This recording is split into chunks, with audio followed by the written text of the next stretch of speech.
Hello and welcome to the Nordic Takedown podcast. This is Jason, the Captain Kirk, and Happy New Year from me. I missed the last episode. I can say Happy New Year as well from me. I missed all our listeners. I guess I missed you guys hearing my voice more than anything. But I'm here with Jonah and I'm here with Viktor. How are you both doing? Great. Happy New Year. Happy New Year. Yeah, cool. You both well? Yeah. Yeah. Awesome. Still enjoying some vacation. Nice. Going to the PQ and then directly back to Trondheim.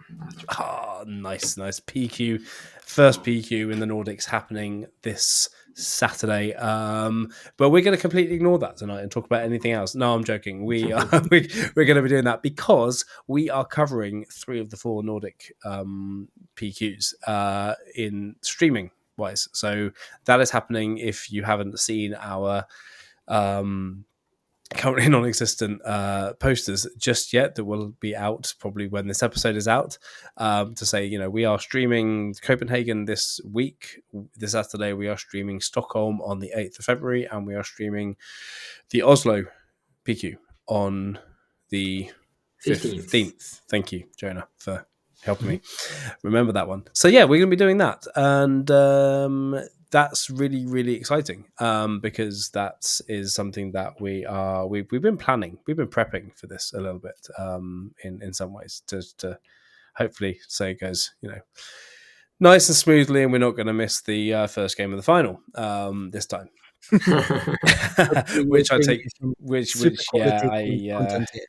Yeah, exactly. But that we're kind of up in our game a little bit. Things have been in motion, and that's going to be fun. However, what have you guys been doing in the last week or so in terms of Star Wars Unlimited and playing the game, prepping for the big tournaments? Well, please, someone talk. Stop me talking. Yeah, no. I recorded the last episode only a few days ago, so it's really just been a weekend for me since last. And nothing much has happened over the weekend. Have you not played Star Wars? I have played Star Wars, but nothing outside of casual play with friends. Okay. That's nice. Okay, fair enough. That's cool. Casual play is still pretty good. Yeah. Yeah. Do you have any fun casual decks that you really enjoy in the current meta that's not supposed to be competitive, but that you like playing? Mostly when I'm playing casually, I'm just testing decks that I'm not all that familiar with. But I do really, really like playing Asajj Double Yellow. That deck is so much fun. Oh yeah, nice. Yeah. What's fun about it? It's fast, but it's not. It doesn't has to be just aggro. It does have a little bit more in the tool bag than just aggro, which I do like. That's cool. That's nice. Yeah. Jonah, how about yourself? We've missed you on the. Yeah. We've missed your reports for what you've been doing over the Christmas period. So please, I was about to say, I've for the first time now played set 3 physically, so it was super fun. I went to a weekly play this Sunday, and we played a Premier Best of 1 tournament. So just Perfect. 4 rounds. Really nice vibe, seeing a lot of people after the holidays. Actually, 14 people showing up was pretty impressive. Nice. And lovely. I only have the one physical deck right now, so I played Anakin and managed to go 4-0. So it was super fun. You've been doing really well with Anakin lately. So I haven't only been playing in person. I've also been playing online.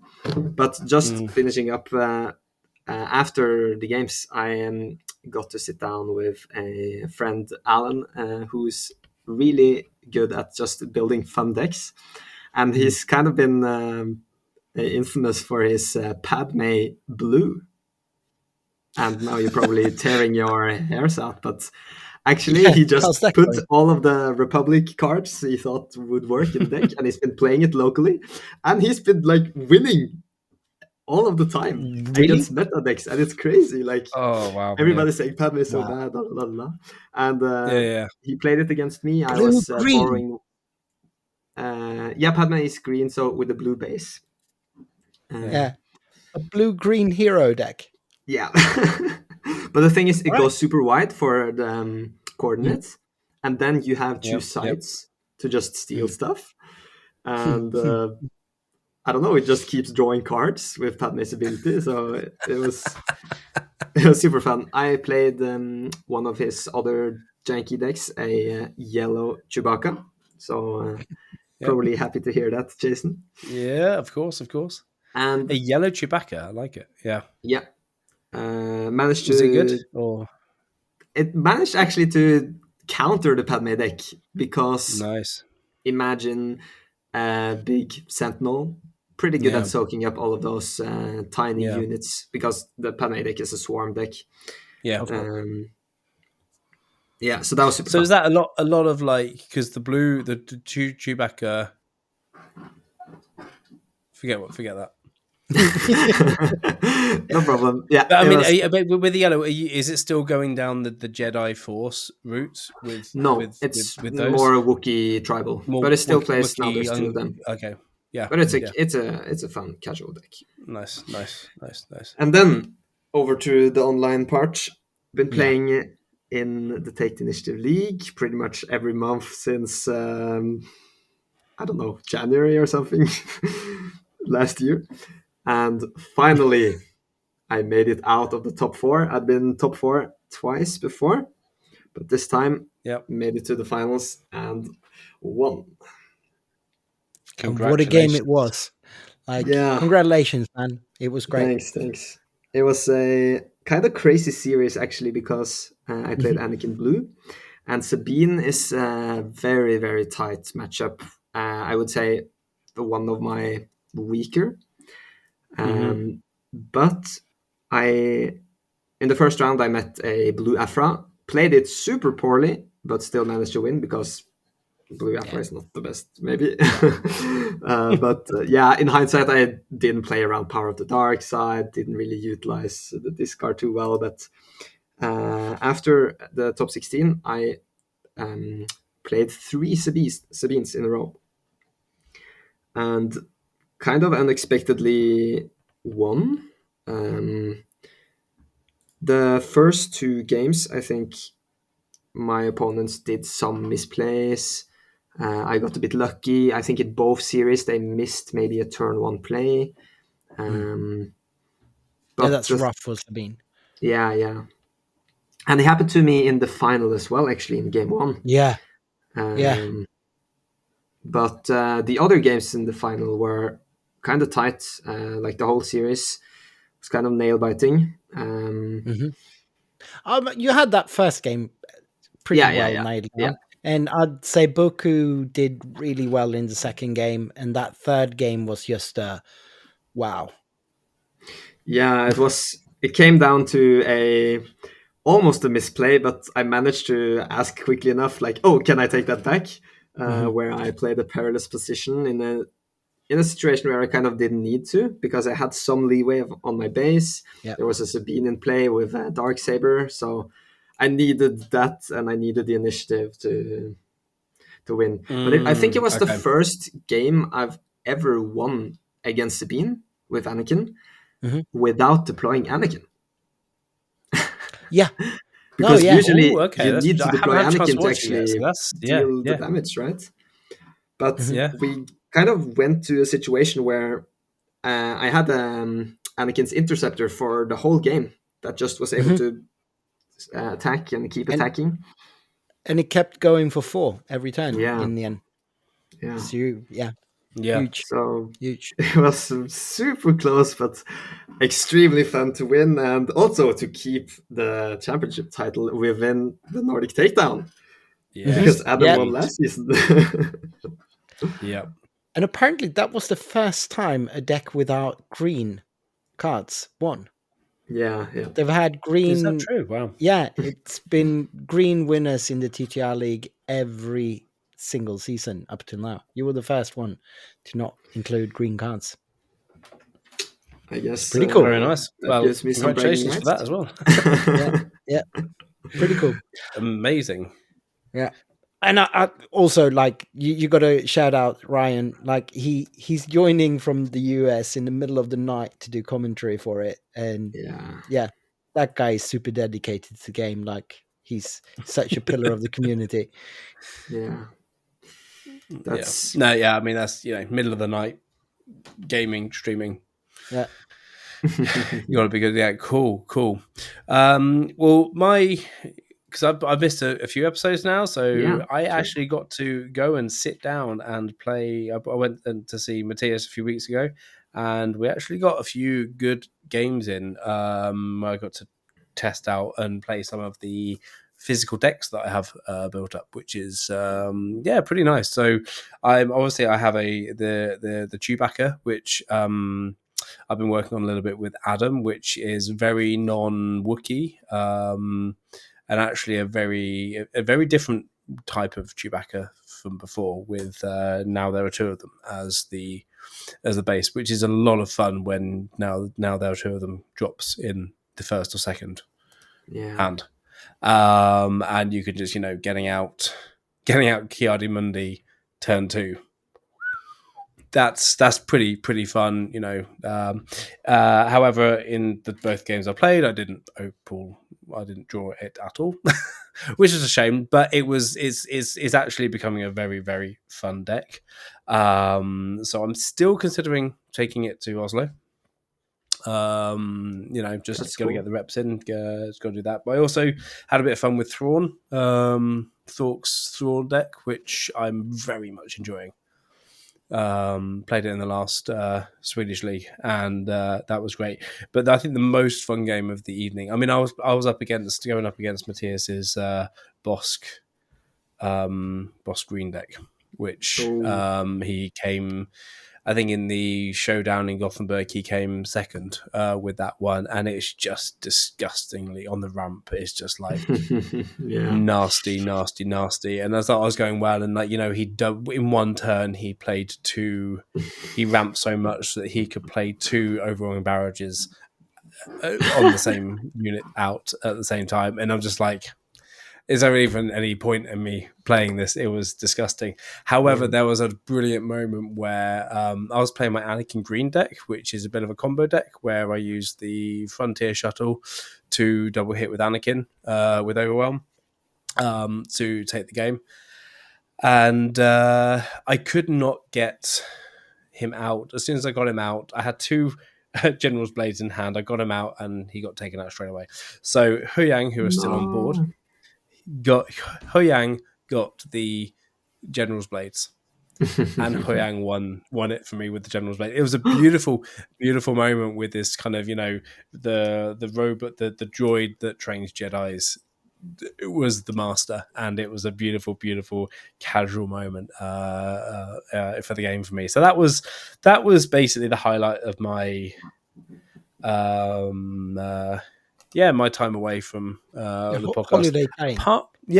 Apart from also trying Twin Suns out. Nice. I want to talk about Twin Suns in an upcoming episode, because that was a lot of fun. Like, I've been wanting to try it for a long time, but the actual experience playing with people in my local community in Kvda was a lot of fun. And the nice thing was also the night after I had my work Christmas party, and I promised some colleagues that I would play some Magic Commander with them as well. So I could do two different. I could compare Twin Suns with Commander, and I've never played Commander before, but I played a little bit of Magic, and I actually had a lot of fun playing that. But the two side by side was a very, very interesting experience of the multiplayer fun that you could possibly have. And I'm almost pretty sure we had to kind of get going to the meal, so the game didn't actually finish, although I'm sure I actually won the Commander thing as well, which never happens for me winning at Magic.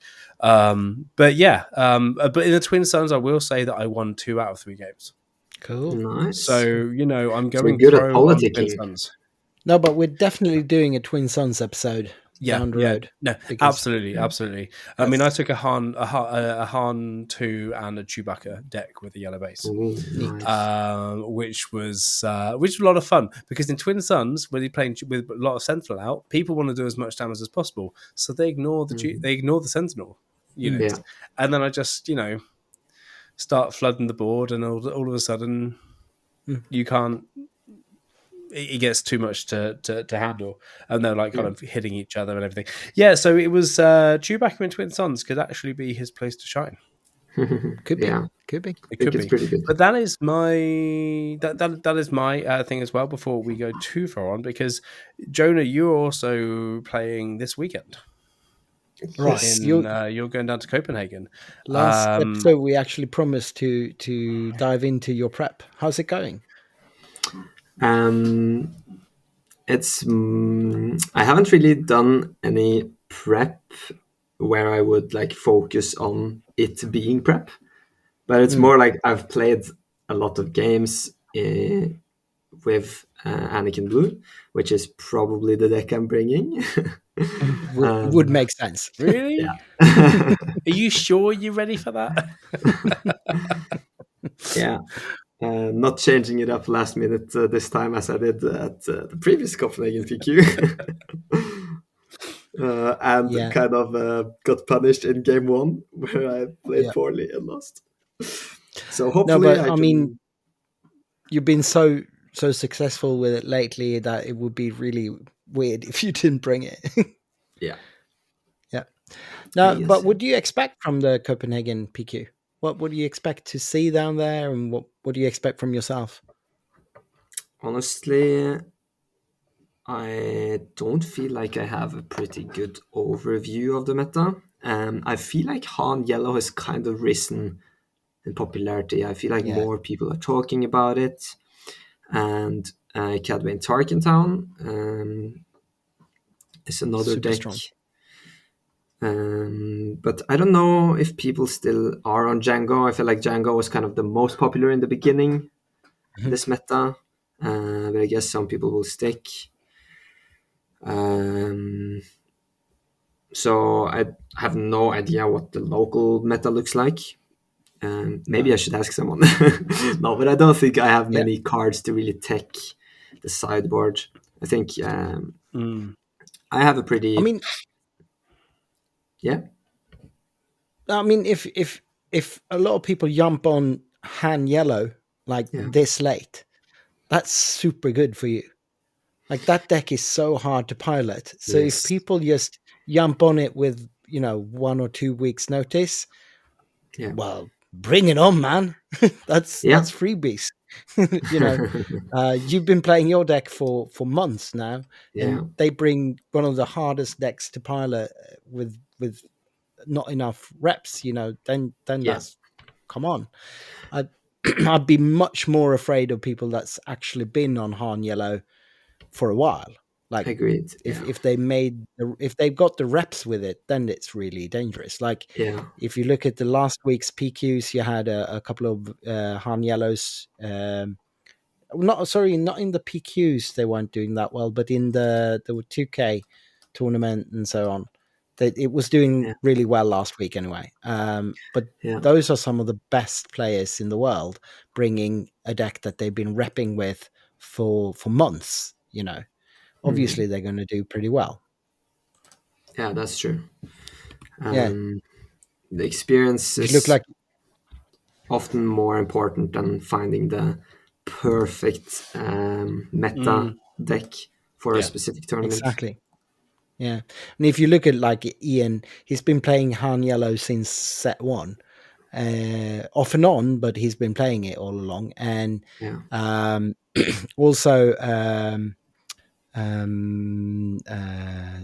Alexander the Great, who won it. That's his nickname on servers.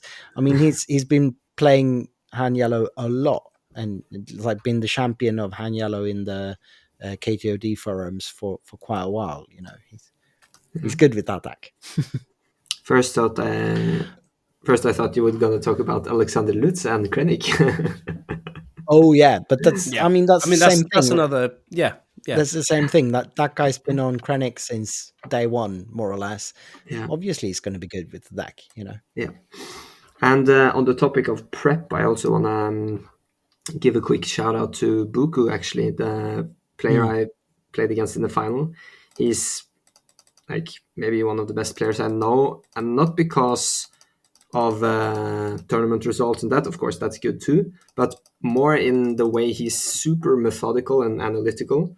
Like I remember the first time we ever play tested together, he was like, remind me, I have to check this later, and like note it down, a resource. And like after the game, it was like, okay, can we rewind a little bit, see what if I would taken another line here? And it was like super analytical and actually reviewing footage and reviewing games. So he's been starting to write up his TTI series in articles now. Yeah, I've read the first one, and man, that guy has the eye for it. Like the way he's analyzing his own moves. Yeah, and you it can really learn a lot proves from reading that. Yeah, Well, and that's really a big thing for this game, right? That like every single move, like all those decision points that you could possibly do, card order, turn order, etc., etc. That is so very much so important. And I going back to the last actual tournament that I played back in Vecqua, I was doing the same. So by the time my fifth game of the day, like my moves, my order was so much better than the start of the turn, because it's like I know that I need to analyze the situation of the order. So when someone is doing that and can be open about it, that's fantastic. Yeah. This is so important. Yeah, I wanted to recommend that to check out. It's in the league chat on the Take the Initiative Discord. He's posted, starting to write a little bit about his decision making and stuff like that. And as you mentioned, Jason, this game is all about the small incremental advantages. So like the sequencing, the resourcing, and he also proves that doesn't really matter what type of deck you play. He usually plays Sabine, and even with the aggro deck, every small decision matters so much. For sure. Like, yeah, me and Adam was talking about that last episode. Like, it's different decks have different decision trees, but most of them have a lot of depth. Yeah. There might be exceptions, but if you look at something like Sabine, maybe it's easy to get started with Sabine, but if you want to get really good with her, you got to do what Buku is doing and analyze moves and get better. And a really good place to start that could be to read some of his articles, because the man knows what he's talking about. He's good. Yeah. All right. So, but what do you expect from yourself then in Copenhagen? What do you aim for? At least do better than last time. Last time I missed the top 8, so going top 8 would be really nice. And honestly, just want to have a great weekend, have fun. Gonna be super nice meeting Steven again, and his cats, of course. So yeah, gonna be fun to compete and get a headache after sitting in the basement for 10 hours. For sure. Yeah. So I wonder if Steven's named one of his cats Cat Bane, because he's playing Cat Bane quite a bit. I think that would be that would be really good. Steve, if you ever get a new cat, I think Cat Bane is a nice fitting name for that cat. Yeah. See, you guys bring the serious game advice here, and I just bring the puns. Yeah. Bring the puns, but that's really, really cool, Jonah. I'm a little bit I'm jealous, but we will be following. We'll be sitting right here talking about it. Going just like hopefully seeing a Nordic takedown final. That'd be awesome. Jonah versus Adam there in the final. So we will see what happens. So I mean, the PQs are definitely a higher level of competition. But I mean, even in a like tight space like the basement of Faro Cigar, which is kind of a nice for what it is. It's very nice as a room to play in, but it is still a basement, basically. And given all those circumstances, still such an. I mean, I have so much fun just being in this environment. Like, even though it is a high level of competition, it's a really friendly atmosphere. It's everyone's there to have fun, and everyone's nice. I've, Mm. I've, I've personally never sat across from a guy that wasn't likable. Yeah. Playing this game, like it's been super fun Mm. all around. But on that topic, there's been a bit of a thing with the Vegas PQ this weekend. Yeah. The winner has been accused of misbehaving, and there's been a lot of chat on that topic. And there seemed to have been definitely kind of an incident. I don't know, everyone familiar with it? There was an instance in round 5, I think, of the Swiss, where the floor judge was called over. He had thrown his slabbed card at his opponent in a aggressive manner, and he was speaking loudly. He was being quite offensive to both the judge and his opponent, and he was threatening them. And the head judge came over. There was some points that, the penalty points were awarded, but there's been a lot of talk after this in the forums and on the interwebs about whether or not he should be banned or at least disqualified or whatnot for misbehaving. I wasn't there. I didn't see the thing, and obviously that kind of behavior isn't what we want and what we expect when we come to this kind of tournament. But I mean, I have thoughts on this. I have read the reports because it's like, okay, what is this about the winner getting banned or something like that? Because it was only people talking and memes going around Facebook, of course, as they do within a couple of hours of something happening in this kind of fast, crazy world we live in. But is there something we can take from that actually that we can learn from with our community? That's obviously not what you want. Like, you don't want to have people being scared or frightened by the behavior of someone. But I think, like, what's important and what seems like the judging program is emphasizing, and what they've been trying to achieve a lot in other card games as well, because I think this is a hobby that can really bring in, if done correctly, this hobby can be inclusive to people that have problem managing their feelings, have problem maybe being socially adept, and this hobby really can bring these people in and give them a safe space where they can thrive and be their best self. If we as a community allow for people being different and try to see people, try to understand people, I mean, behind this kind of aggressive behavior, there's a person. It is a person that is doing this, and I don't know what happened, why he did what he did, but if I would have been in the room, I would have tried to understand it, and I hope that's what the head judge was trying to do. Obviously, we need to de-escalate these kind of situations. We need to make everyone else feel safe as well, because this can obviously scare people. We want to be welcoming to everyone. But I personally feel that banning people, that should be the last resort. Maybe if we caught people cheating and that kind of stuff, for sure.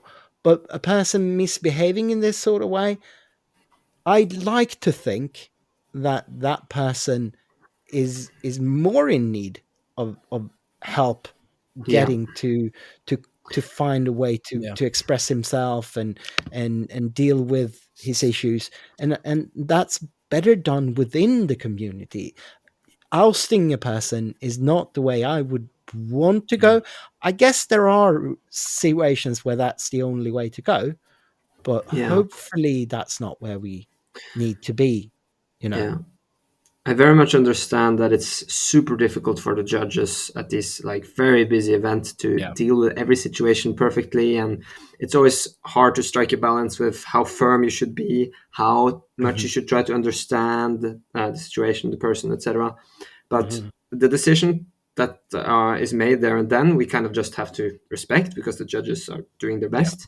But then after the fact, now with like the conversation, oh, should someone be banned? And then I totally agree with you, Viktor, that the goal would of course be that the community can kind of meet these people and rather talk to them and kind of find a way to make things better, maybe, than to just like, okay, no, we don't want you in this game.